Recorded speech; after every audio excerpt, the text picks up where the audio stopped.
Movie की starting होती है जहाँ पर हमें दो लोगों को दिखाया जाता है जो कि काफ़ी ज़्यादा क्लोज थे। यहाँ पर हमें हमारी फीमेल शाओ बता रही होती है कि मैंने अपने चीटर फियांसे से रिवेंज लेने के लिए एक मेल मॉडल को बुलाया है। लेकिन यहाँ पर सीन कुछ ऐसा है कि इस मेल मॉडल की एक अलग ही पहचान है। फिर यहाँ पर शाओ से कहती है कि इस कार्ड में 8 मिलियन है और ये विला भी मैंने तुम्हारे नाम पर ट्रांसफ़र कर दिया है। यहाँ पर हमारा मेल लीड मिस्टर हन कहता है कि क्या तुम थक चुकी हो। शाओ कहती है कि जब भी मैंने तुम्हें कॉल की तुम हमेशा आ जाते थे। शाओ कहती है कि तुमने मुझे बहुत ज़्यादा वाला सेटिस्फाइड किया है और कहती है कि बहुत बुरा हुआ कि मेरा फियांस वापस आ चुका है। अगर तुम नेक्स्ट मंथ मेरी वेडिंग में आना चाहो तो तुम आ सकते हो, मैं तुम्हें इनविटेशन भेज दूंगी। हन कहते हैं कि क्या तुम जानती हो कि मैं कौन हूँ। शाओ कहती है कि क्या तुम व्हाइट हाउस क्लब में मेल मॉडल नहीं हो, क्या तुम मुझसे कोई नेम चाहते हो। मैं ऐसा नहीं कर सकती, या फिर तुम मेरे साथ फिर से फन करना चाहते हो। ये मेरा तुम्हारे लिए कंपनसेशन है। वो उसे खुद से दूर करता है और कहता है कि तुम मेरे बारे में क्या सोचती हो। शाओ कहती है कि नाराज मत हो, मुझे बुरा लगेगा। यदि आप नहीं चाहते तो कोई बात नहीं, तो गुड नाइट, मुझे तुम्हारी याद आएगी। फिर वो वहाँ से चली जाती है। नेक्स्ट सीन में मिस्टर हैन का असिस्टेंट कहता है कि आपने उसे अपनी आइडेंटिटी क्यों नहीं बताई। हैन सोचता है कि किसी भी वुमेन ने मेरे साथ ऐसा करने की हिम्मत तो नहीं की, ये फर्स्ट थी। दूसरी तरफ यहाँ पर शाओ अपने फियांसे से मिलने के लिए जाती है। उसका फियांस कहता है कि तुमसे मुझे फैमिलियर सी फीलिंग नहीं आती है।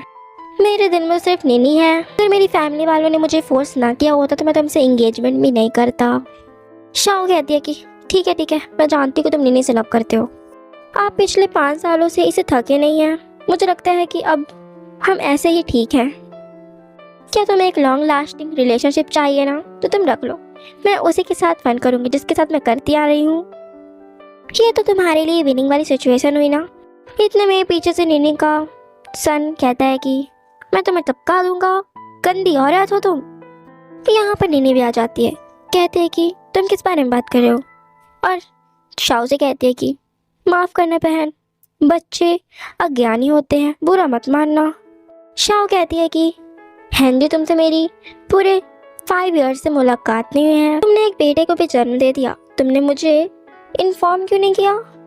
आखिरकार नीनी को एक बेबी को बर्थ देने में बहुत ज़्यादा दिक्कतें आई होंगी। ये मेरी ड्यूटी है कि मैं उसे थोड़ी सी रिस्पेक्ट दे दूँ। यहाँ पर उसे वो जाओ से कहती है कि बेटा मॉम को बुलाओ। हैंजी गुस्सा होते हुए कहता है कि शाओ आप बच्चे के सामने क्या बकवास कर रही हो। शाओ कहती है कि मैंने गलत कहा क्या। एंसेंट टाइम पे एक कंक्यूबाइन के बेबी को कुछ रेस्पेक्ट दी जाते थे। एक कंक्यूबाइन के बच्चे को कुछ सम्मान दिया जाता था। ऑल थॉट हम उस टाइम से कंपेयर तो नहीं कर सकते, लेकिन हमें अभी भी उस तरह की शिष्टाचार का पालन करना चाहिए। और नीनी की तरफ कहती है कि क्या मैंने सही कहा ना नीनी। नीनी कहती है कि मुझे पता है कि तुम गुस्से में हो, मैंने हैंजी को चांस दिया, लेकिन हैंजी और मैं एक दूसरे से बहुत ज़्यादा लव करते हैं। इसके अलावा आपका जुकिन फैमिली और सिर्फ व्यापारिक अलाइंसेस है, व्यापारिक गठबंधन है। शाओ कहती है कि तुम किस गठबंधन की बात कर रही हो। तुमसे पहले मैं हैंजी को पूरे 10 सालों से जानती थी। इनफैक्ट हमारी बचपन में ही इंगेजमेंट हो गई थी, और तुम यहाँ पर कह रही हो कि तुम प्यार में हो। यहाँ पर तो वो चाहो बच्चा जो था नाटक करने लग गया था कि मैं आपसे पूछना चाहता हूँ कि हमारे 10 साल से अधिक क्या है। यहाँ पर तो वो बच्चा रोने लग गया था। यहाँ पर नीनी कहती है कि अगर तुम्हें कुछ कहना है तो मुझे कहो, इसमें मेरे बेटे की क्या गलती है। शाओ कहती है कि तुम कॉलेज के टाइम से ही ऐसे डबल चालें चल रही थी, तुम्हारे अंदर तो कोई भी प्रोग्रेस नहीं हुई है, तुम तो वैसी की वैसी ही एक्टिंग बाज हो। यहाँ पर हैंजी गुस्से में कहता है कि मैंने तुम्हें पहले ही बता दिया था कि मेरा लव ही मेरा सब कुछ है। अगर तुमने फिर से नीनू को छोड़ने की कोशिश की तो मुझसे बुरा कोई नहीं होगा। मैं किसी भी समय तुमसे मिस्किन का स्टेटस छीन सकता हूँ। शाओ कहते कि ठीक है, इसे जल्दी से वापस ले लो, ये तो और भी अच्छी बात होगी। नहीं तो कुछ लोग सोचेंगे कि तुम इतने हेजिटेंट में हो, कुछ लोगों को ये दिखा दोगे कि तुम मुझे पसंद नहीं करते। फिर ये लोग अंदर आते हैं। हैंजी की मॉम कहती है कि मैंने तुम्हें पहले ही बता दिया था कि अगर तुम शाओ से एंगेजमेंट तोड़ते हो तो मैं सारी अपनी प्रॉपर्टीज़ वगैरह जो है शाओ के नाम पे चली जाएंगी। क्या तुम किन फैमिली के हायर नहीं बनना चाहते। हैंजी कहता है कि मेरा और नीनी का एक बेबी भी है। मॉम कहती है कि क्या वो एक मिस्ट्रेस है और उसकी एक इलेजिटिमेट चाइल्ड। मैंने तुम्हें 5 साल पहले बताया था कि वो एक चालबाज औरत है और शाओ को छोड़कर अब्रॉड चले गए। लेकिन याद रखो कि नेक्स्ट मंथ तुम्हारी शाओ के साथ वेडिंग है। मॉम की तो यहाँ पर तबीयत खराब होने लगी थी। निनी को कहता है कि तुम दोनों भी होटल चले जाओ। यहाँ पर मॉम कहती है कि शाओ का मैंने पालन पोषण बचपन से किया है, भले ही मैं तुम्हें अपना सन न मानूं, लेकिन मैं अपनी डॉटर इन लॉ को मना नहीं करूँगी। हेनरी कहता है कि मैं किन फैमिली का हायर हूँ। मॉम कहते हैं फिर तुम लोगों को वही करना चाहिए जो एक हायर को करना चाहिए। मॉम कहते हैं तुम दोनों को ओल्ड लेडी के बर्थडे पार्टी में जाना है, जहाँ पर उनके लिए बर्थडे गिफ्ट ले जाइएगा। तुम दोनों साथ में जाओगे सी फैमिली के बर्थडे पार्टी में। नेक्स्ट सीन में शाओ बर्थडे पार्टी पे आ गई होती है, लेकिन यहाँ पर हेनरी तो नेनी के साथ आता है। तभी यहाँ पर एक पर्सन कहता है कि देखो प्रिंस सी आ गए। प्रिंस सी को तो सब कुछ खेल लिए होते हैं, शाओ को तो नहीं दिख रहा होता है। प्रिंस सी तो कोई और नहीं बल्कि मिस्टर हेन होते हैं। कहता है कि खेल खत्म हुआ या नहीं, इस बारे में फाइनल फैसला मेरा होगा। वो तो अंदर चला गया होता है, शाओ उसे नहीं देख पाती। यहाँ पर नेनी कहती है कि हमें देर से आने के लिए माफ़ करना, वो मेरा बच्चा जो है परेशान कर रहा था, इसलिए मुझे साथ में आना पड़ा। शाओ कहती है कि मुझे किन फैमिली की वाइफ होने की पोजीशन की परवाह नहीं है, अगर मॉम ना होती तो मैं आज आपके साथ यहाँ पर एक्टिंग करने के लिए आती भी नहीं। तभी यहाँ पर ओल्ड लेडी आ गई होती है। नीनी उनको गिफ्ट देती है और कहती है कि इसमें जो शॉल है ये खास करके जानवरों के ऊन से निकाला गया है। ओल्ड लेडी तो गुस्सा हो जाती है और कहती है कि चुप रहो। यहाँ पर तो सभी लोग बातें करने लग गए थे कि कैपिटल में हर कोई इसके बारे में जानता है कि ओल्ड लेडी एक वेजिटेरियन है, वो बुद्धा की प्रार्थना करती हैं। यहाँ पर तो सभी लोग बातें करने लग गए थे कि नीनी तो एक छोटी फैमिली से, वो हाई सोसाइटी वालों के बारे में क्या जाने। नीनी यहाँ पर सॉरी करके चली जाती है। फिर यहाँ पर शाओ गिफ्ट देती है। वो गिफ्ट ओल्ड लेडी को बहुत पसंद आता है क्योंकि वो एक मंत्र वाली जो है बुक थी। नीनी तो यहाँ पर वॉशरूम गई होती है, तभी वहाँ से हैन और उसके असिस्टेंट वगैरह लोग निकल रहे होते हैं। हैन कहता है कि उस व्यक्ति शाओ ने मुझे ऑफेंड करने की हिम्मत की है और वो भाग भी गई और वो वहाँ से चला गया होता है और सोचती है कि अगर क्राउन प्रिंस को शाओ नाराज़ कर दे तो मुझे ब्लेम मत करना, इसका मतलब ये तो कुछ ना कुछ करने वाली है। दूसरी तरफ यहाँ पर शाओ सभी लोगों से बात कर रही होती है। एक लड़की कहती है कि यहाँ पर आज प्रिंस आने वाले हैं, बीजिंग प्रिंस तो बहुत ज़्यादा हैंडसम है। यहाँ पर तो लड़कियाँ तो आपस में बातचीत करने लग गई थी। शाओ कहती है कि तुम दोनों आपस में मत लड़ो, तुम दोनों भी तो फेमस फैमिली से हो ना। वो लड़कियाँ कहती हैं कि सिस्टर शाओ आप इसे अपनी लाइफ में कभी नहीं भूलेंगी क्योंकि वो बहुत ज़्यादा वाला हैंडसम है। यहाँ पर शाओ कहती है कि मैं भी एक पर्सन को जानती हूँ जो कि काफ़ी ज़्यादा हैंडसम है। यहाँ पर तो मिस्टर हैन की ही बात कर रही होती है। मुझे नहीं पता किसी फैमिली का सबसे एल्डेड सन उसकी तुलना में कैसा है। यहाँ पर तो बीजिंग प्रिंस आ गया होता है। यहाँ पर तो ये दोनों एक दूसरे का फेस दिख रहे होते हैं। शाओ फिर अपना फेस छिपाने लग गई थी और सोचती है कि ये कहाँ से टपक गया। हैन तो सीधे शाओ को कॉल कर देता है और कहता है कि हेलो। वो उसका कॉल उठा के आंसर नहीं देती और वहाँ से जाने लगी थी। तभी यहाँ पर नीनी तो शाओ को धक्का दे देती है, जिससे शाओ तो उसके ऊपर ही आ गई थी, वो उसे पकड़ लेता है। यहाँ पर हेनरी कहता है कि तुम बीजिंग प्रिंस को नाराज करना चाहती हो, तुम बीजिंग प्रिंस का गुस्सा अफोर्ड नहीं कर सकती। हैन तो जाकर चेयर पर बैठ गया होता है। तभी जाकर हेनरी कहता है कि आप हमारी फैमिली के साथ कॉपरेशन कर लीजिए। हैन कहता है कि मेरी कंपनी डिसलॉयल पर्सन के साथ कॉपरेशन नहीं करती। यहाँ पर हेनरी तो शाओ को अपने साथ ले जाता है और कहता है हैन के पास आकर ये सच में एक गलतफहमी है और कहता है कि देखो ये मेरी फियांस है। यहाँ पर हेनरी साफ साफ कहता है कि हमारी किन फैमिली आपके साथ सहयोग करना चाहती है। हेनरी कहता है कि क्या आप हमारी किन फैमिली के साथ कोऑपरेशन कर सकते हैं। हैन कहता है कि नहीं। हेनरी कहता है कि हमारी किन फैमिली ने तो सी फैमिली को नाराज भी नहीं किया है, तो फिर क्यों। हैन कहता है कि आपको तो फिर मिस किन से पूछना चाहिए। मिस किन ने कहा था कि वो 5 साल तक इसे पहचान नहीं पाई, ये तो बहुत ज़्यादा हार्टलेस निकली। यहाँ पर शाओ एक एक्सक्यूज़ बनाते हुए कहती है कि हम 5 साल पहले एक रिलेशनशिप में थे, लेकिन ये 5 साल पहले की बात थी, ना कि अभी की। मैं हॉस्पिटल में गलती से प्रेसिडेंट सी से टकरा गई थी। वो वहाँ पर यूरोलॉजी के लिए गए थे और मैं एंड्रोलॉजी के लिए। पीछे लोग बात कर रहे होते हैं कि ये तो बड़ी आश्चर्य की बात है कि प्रेसिडेंसी को ये बात लंबे टाइम तक याद रही। शायद हैन से कहते कि 5 साल पहले मुझे सचमुच पता नहीं था कि ये आप हैं। चलिए ठीक है, मैं आपके लिए एक गिलास यहाँ पे वाइन पी लेती हूँ। मिस्टर हैन तो यहाँ पर वैसे भी गुस्से में था। वो कहता है कि पिछले 5 सालों को मिटाने के लिए बस एक ड्रिंक काफ़ी है। वो कहती है ठीक है, मैं फिर 1 बोतल पी लूँगी। चलो ऐसा मान लेते हैं कि कुछ हुआ ही नहीं। किन फैमिली कॉपरेशन में आप सोच सकते हैं। हैन तो यहाँ पर मन ही मन जेलस था। कहता है कि मिसेस किन वास्तव में अपने फियांस की परवाह करती हैं, लेकिन ये बॉटल काफ़ी नहीं होगी। फिर यहाँ पर वो और ज़्यादा जो है बॉटल्स मंगवा लेता है। कहता है कि इन्हें भी पी लो, फिर मैं किन फैमिली के कॉपरेशन के बारे में सोच सकता हूँ। शॉ कहते ठीक है, लेकिन फिर तुम्हें अपना प्रॉमिस निभाना होगा। शॉ कहते ठीक है, लेकिन तुम याद रखना कि तुम्हें अपनी बात रखनी होगी। यहाँ पर वो पिए जा रही थी। उसकी तो हालत भी ख़राब हो रही थी और वो काफ़ी ज़्यादा टल्ली भी हो गई थी। यहाँ पर तो हैन पहले उसे खुद ही पीने के लिए कहता है, फिर उससे देखा भी नहीं जाता। फिर वो हैन जी को कहता है कि तुम पी लो, तुम भी तो किन फैमिली के हो ना, वो तुम्हारे फियांस है। यहाँ पर तो हैन जी एक बोतल में ही टून हो जाता है और यहाँ पे वॉमिटिंग वगैरह करने लग गया था। फिर वो उसे वॉशरूम लेकर जाती है, वो उसे साइड करता है।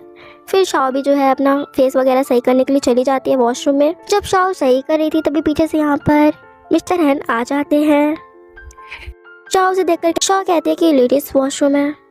यहाँ पर तो वो उसके क्लोज आने लग गया था और उसे किस करने लग गया था।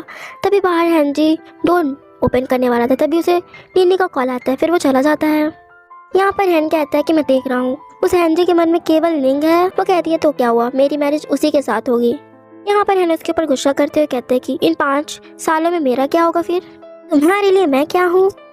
शॉ कहती है फ्रेंड्स एंड रिलेटिव्स, क्या आप सेटिस्फाइड हैं प्रेसिडेंसी फ्रेंड्स एंड रिलेटिव्स बनकर। शॉ कहते हैं कि पहले तुमने पहल की थी, पर ये सब धोखा था। अगर मुझे पता होता कि तुम बीजिंग प्रिंस हो तो मैं ऐसा नहीं करती। मैं एक्सेप्ट करती हूँ कि मैंने तुम्हारे लिए थोड़ा सा अपमानपूर्ण व्यवहार किया, मैंने तुम्हें ऑफेंड किया। और कहती है कि मेरा और तुम्हारा मैटर किन फैमिली के कॉपरेशन में प्रभावित नहीं करेगा। हैन कहता है कि एक बात से एक बात, हाँ मेरे बारे में बहुत अधिक मत सोचो, मेरा किन फैमिली से कोई भी लेना देना नहीं है। हैन जी की मॉम के बारे में सोचकर, क्योंकि वो उसके प्रति बहुत अच्छी थी, इसलिए वो सोचकर वो मिस्टर हैन को किस करने लग गई थी। मिस्टर हैन कहता है कि अगर तुम चाहती हो कि मैं किन फैमिली के कॉपरेशन के लिए सहमत हो जाऊं तो। क्या कहती है कि मैं जानती हूँ तुम्हारा कहने का क्या मतलब है। हैन कहता है कि तुम किन फैमिली को छोड़ दो, हम अब भी पहले जैसे ही हैं।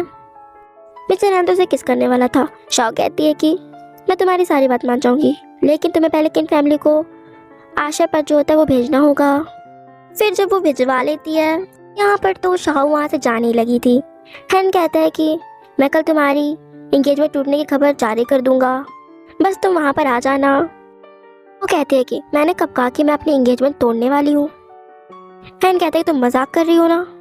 शाह कहते हैं कि वहाँ पे कोई भी कैमरा नहीं लगा हुआ है, ना कोई वीडियो है, तो तुम्हारे पास प्रूफ क्या है, एविडेंस क्या है तुम्हारे पास।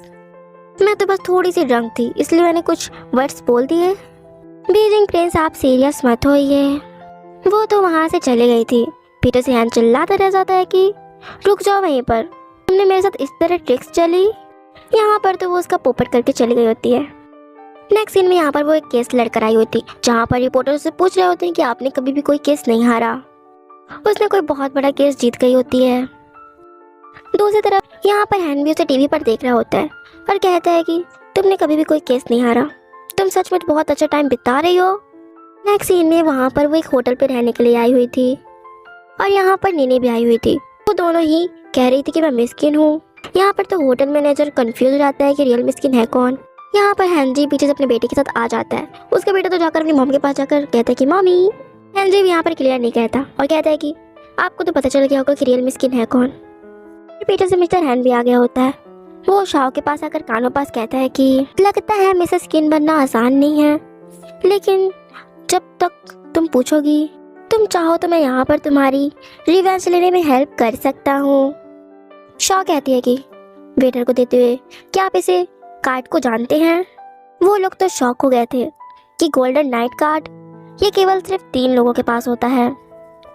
शाह कहती है कि मुझे केस जीतने पर ये कार्ड मिला था।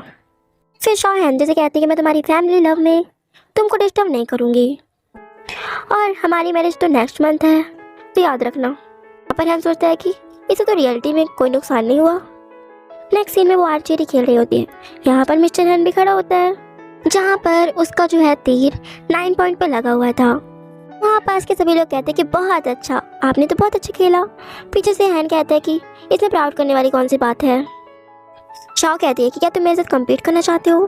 फिर वो दोनों कम्पीट करने लगते हैं। शाओ कहती है कि अगर मैं जीतती हूँ तो तुम्हें हमारी लॉ फर्म के साथ एक कॉन्ट्रैक्ट साइन करना पड़ेगा, जो कि लॉन्ग टर्म कॉपरेशन है। यहाँ पर तो पहले हैन चलता है, उसका 10 of 10 था। पीछे से नीनी कहती है कि अगर तुम 10 of 10 ले भी आती हो तो तुम दोनों के बीच टाई हो जाएगा। यहाँ पर शाओ अपनी आंखों में पट्टी बांधकर जो है निशाना लगाती है, उसका 10 of 10 था। यहाँ पर शाओ जीत गई थी। शाओ कहती है कि तुम्हें अपना कॉन्ट्रैक्ट याद है ना। हैन कहता है कि कौन सा कॉन्ट्रैक्ट, माफ़ करना मुझे तो नहीं पता। क्या कहा तुमने। वो कहती है कि तुम कितने बड़े चालबाज हो। यहाँ पर वो शाओ की तरह कहता है कि ना तो यहाँ पर कोई एविडेंस है और ना ही कैमरा है, मैं शायद मजाक कर रहा था। Good bye assistant lawyer. बाद में यहाँ पर मैनेजर आकर बताता है कि हमारी कंपनी को कॉर्पोरेशन मिला है प्रेसिडेंसी की तरफ से। ये किसकी वजह से इतना बड़ा कॉन्ट्रैक्ट हमें मिल चुका है। यहाँ पर तो नीनी कहती है मेरी वजह से। शाओ यहाँ पर कुछ नहीं कहती। फिर बाद में वो सी की ऑफिस में गई हुई थी। गार्ड्स कहता है कि आप कौन। यहाँ पर जब असिस्टेंट प्रेसिडेंसी से बात कर लेता है तो नीनी से कहता है कि यहाँ पर केवल तभी कॉपरेशन अच्छी तरीके से हो पाएगा जब असिस्टेंट शाओ आएंगी। फिर बाद में यहाँ पर मैनेजर भी नीनी के ऊपर बहुत ज़्यादा गुस्सा करता है कि तुम्हारी हिम्मत कैसे है झूठ बोलने की, तुम्हारी वजह से हमारा कितना बड़ा कॉन्ट्रैक्ट का लॉस हो जाता। नीनी कहती है कि सारी मेरी गलती है, मुझे माफ़ कर दीजिए। यहाँ पर मैनेजर उसको कहता है कि अगर ये अपॉर्चुनिटी चली गई ना तो तुम्हें सारा लॉ फॉर्म का खर्चा उठाना पड़ेगा। फिर बाद में वो शाओ के पास जाती है, सॉरी वगैरह करती है, कहती है कि तुम चले जाओ। शाओ तो नहीं मान रही होती। शाओ तो उसका हाथ थोड़ा सा झटकाती है तो जानबूझकर गिर जाती है। 2 लोग कलीग्स वगैरह लोग आ गई थी। वो कलीग्स आकर तो शाओ की बुराई करने लग गई थी कि कैसे बिहेव कर रही है। शाओ को तो पता होता है कि ये तो इसका हर बार का है, जब देखे ऐसे नाटक की ओवर एक्टिंग करती रहती है। फिर यहाँ पर वो सॉरी वगैरह कह रही होती है नीनी। उसका बेटा भी आता है, वो उसको हल्का सा हाथ झटकाती है तो फिर वो भी जानबूझकर गिर गया था। वो भी अपने मॉम की तरह ही बहुत ज़्यादा रोने की ओवर एक्टिंग कर रहा होता है। शाओ कहती है कि तुम अपने बेटे को ऐसे सिखा के भड़काओ मत, या तुम्हें डर नहीं है कि वो बिगड़ जाएगा। यहाँ पर तो नीनी एक्टिंग करते हुए कहती है कि प्लीज़ तुम मुझे कुछ भी कह लो लेकिन मेरे बेटे को मत कहो, वो छोटा है, इनोसेंट है। सीन में वो प्रेसिडेंट सी के ऑफिस आ गई हुई थी। सेशन बताता है कि आप लोग को सीक्रेट रूम में जाना होगा, यहाँ पर मीटिंग नहीं होगी। यहाँ पर तो जब वो आती है सीक्रेट रूम में, वहाँ पर तो बहुत सारा सामान पड़ा हुआ था। एक राइजिंग कैट्स वाला सामान पड़ा हुआ था, मोती टूटे हुए पड़े थे। यहाँ पर शाओ फ्लैशबैक याद करती जाती है कि वो लोग कैसे किया करते थे सब कुछ। काफ़ी ज़्यादा क्लोज होकर शाओ तो यहाँ पर शर्माने लग गई थी, कहती है कि प्रेसिडेंट सी कहाँ है। फिर वो वहाँ पर आ गया होता है, कहता है कि तुम मुझे इतना क्यों याद कर रही हो, क्या तुम मुझे लाइक करती हो। शाओ कहती है कि आपका फेस बहुत ज़्यादा आप हैंडसम है, कौन सी वुमेन आपको पसंद नहीं करेगी, खासकर तब जब आप हमारे क्लाइंट हो। हैन कहता है कि लॉयर शाओ आप रियलिटी में बहुत ज़्यादा कोल्ड हार्टेड हैं, और कहता है कि ये प्लेस मेरे लिए काफ़ी ज़्यादा इम्पॉर्टेंट है, ये मेरे पूरे 5 साल छिपाता है। लेकिन एक कोल्ड ब्लडेड असिस्टेंट जैसी निर्दयी लोगों को ये बात समझ नहीं आती। शाओ को तो सब समझ में आ रहा होता है कि ये कहना क्या चाहता है। यहाँ पर तो वो सबने गोद में बैठा लेता है। तभी सामने 2 कलीग्स थी। शाओ उठ के तुरंत कहती है कि हमें अपनी प्रेजेंटेशन के लिए तैयारी करनी चाहिए। फिर इनका कॉपरेशन हो जाता है। कॉपरेशन के बीच मिस्टर हैन कहता है कि अगर मैं कहूँ मेरे मन में तुम्हारे लिए फीलिंग्स है तो तुम मेरे साथ रहना चाहोगी। वो कहती है कि मेरी मैरिज होने वाली है और मन में सोचती है कि मैं तुम्हारे साथ रहने के लायक नहीं हूँ। फिर हमें एक फ्लैशबैक दिखाया जाता है जहाँ पर उसके साथ कुछ गलत तो हुआ था, लेकिन ये हमें आगे पता चलेगा। शाओ सोचती है कि तुम मुझसे बेहतर डिजर्व करते हो। बाद में मैरिज का सीन दिखाया जाता है जहाँ पर नीनी आ जाती है, अपने ऊपर नाइफ रखी हुई थी और कहती है कि तो तुमने इसे मैरिज की तो मैं भी ऊपर ही पहुँच जाऊँगी। यहाँ पर नीनी कहते हैं कि ये शाओ 5 साल पहले बर्बाद हो गई थी, ये एक वैश्या है। मैंने सुना है कि तुमने 5 साल पहले एक बेघर मैन के साथ नाइट स्पेंड की थी। फिर हमें फ्लैशबैक दिखाया जाता है जहाँ पर काफ़ी सारे रिपोर्टर्स खड़े हुए थे, कहते हैं कि इसके साथ क्या हुआ है। वो भागते हुए आ रही थी। यहाँ पर हैंजी ने भी कहा था कि तुम मुझे सिक फील कराती हो। मुझे उम्मीद नहीं थी कि आमतौर पर आप यहाँ पर तो सभी लोग बकवास करने लगे थे।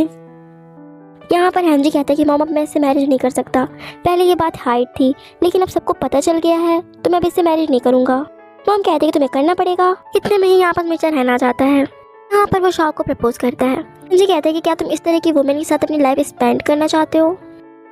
मिस्टर हैंड कहता है कि उसकी कोई गलती नहीं है, ये मेरी गलती है कि मैं पहले उसके पास नहीं आया। उसे इस तरह बुरी तरह हट होने से बचाना चाहिए था। वो कहती है कि मैं फिर तुम्हें पीछे हटने की इजाज़त नहीं दूंगी, क्या तुमने अच्छे से सोच लिया है। फिर वो भी उसे एक्सेप्ट कर लेती है और वो लोग किस करते हैं।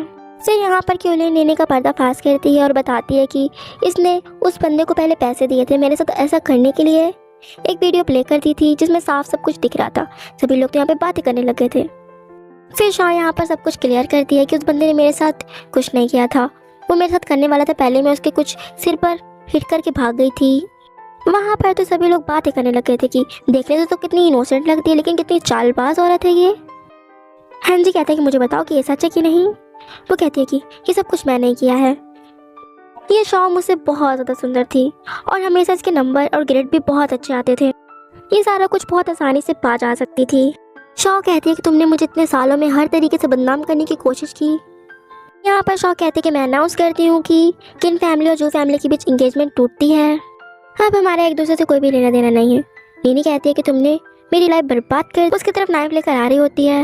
मिस्टर उसे पकड़ लेते हैं और उसे पुलिस से पकड़वा दिए होते हैं। फिर हैन यहाँ पर शौक से कहता है कि तुम फ्यूचर में मुझसे नहीं बच सकती। वो मुस्कुराती है। अब वो दोनों साथ थे। इतने में ही हमारी इस स्टोरी की एक हैप्पी एंडिंग होती है। सो फ्रेंड्स, स्टोरी कैसी लगी कमेंट में ज़रूर बताइएगा और अगर स्टोरी पसंद आई हो तो प्लीज़ मेरे चैनल को सब्सक्राइब और इस वीडियो को लाइक शेयर कर दीजिएगा। जल्द ही मिलती हूँ बस एक न्यू स्टोरी के साथ। तब तक के लिए